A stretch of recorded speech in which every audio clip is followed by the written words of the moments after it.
Hello friends, welcome to PS study studio. ఈ వీడియోలో APPSC group 2 2017 screening test questions చూద్దాం. 14వ ఆర్థిక సంఘము చేసిన సిఫార్సు ప్రకారము కేంద్ర పన్నులలో రాష్ట్రాల వాటా ఎంత? The options are 42%, 36%, 32.5%, 29.5%. The correct answer is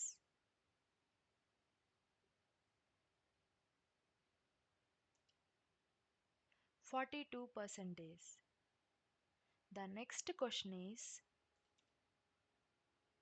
హరిత విప్లవము యొక్క ప్రాథమిక ఉద్దేశము. The options are భూమి పునర్పంపిణీ ద్వారా ఎక్కువ ఉత్పత్తి సాధించడము, ప్రణాళికాబద్ధమైన ఆహార ధాన్యాల ఎగుమతి, వాణిజ్య పంటల సాగు, అధిక దిగుబడి వంగడాల ద్వారా ఎక్కువ ఆహార ధాన్యాల ఉత్పత్తి. The correct answer is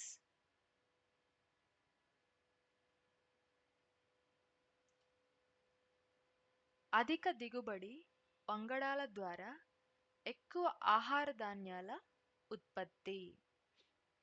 The next question is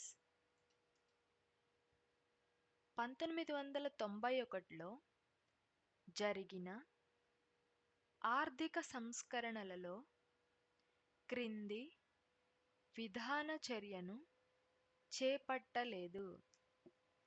The options are నోట్ల విలువ తగ్గింపు, బంగారాన్ని రిజర్వ్ బ్యాంక్ ఖజానా నుండి విదేశాలకు తరలించడము, నోట్ల రద్దు, రూపాయి పాక్షిక పరివర్తనీయత. The correct answer is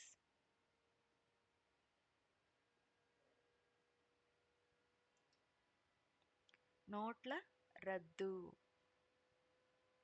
The next question is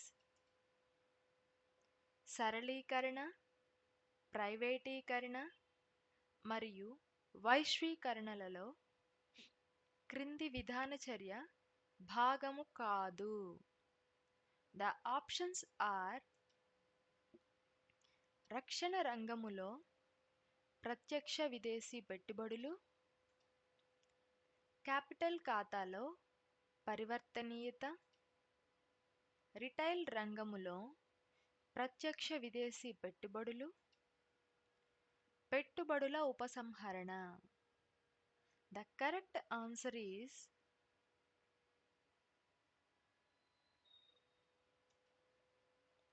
capital ఖాతాలో పరివర్తనీయత. The next question is హరిత విప్లవము వలన ఈ క్రింది పంట ఉత్పత్తిలో అత్యధిక వృద్ధి కనబడింది. The options are వరి, గోధుమ, పప్పు ధాన్యాలు, చిరుధాన్యాలు. The correct answer is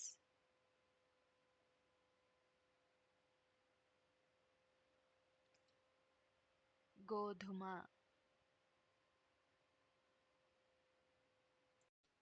thanks for watching. ఈ వీడియో కనుక మీకు యూజ్ అయినట్లయితే లైక్ చేయండి, షేర్ చేయండి, సబ్స్క్రైబ్ చేయండి.